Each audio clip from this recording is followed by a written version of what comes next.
Hey, how's your day going? Today, Tuesday, September 22nd, we are going to be working in our groups today. We're going to do a fun little guess my number activity.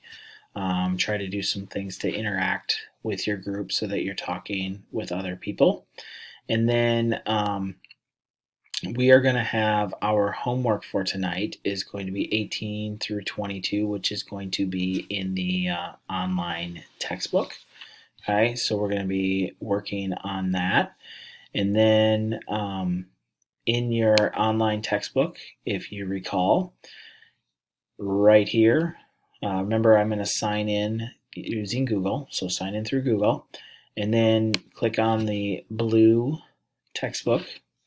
And we are in chapter 1, 1.1.3. And we're going to click on that as well. And then if I scroll down, so this is what we're going to be doing in class today. We have methods and meanings, so your math notes, so it talks a little bit about mean and what that is. And then here's your review and preview.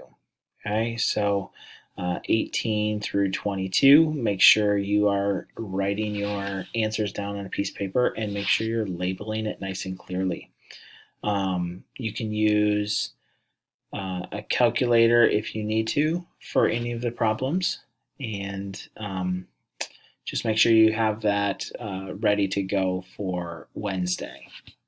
And don't forget to check back for the one pager on Wednesday. All right, see ya.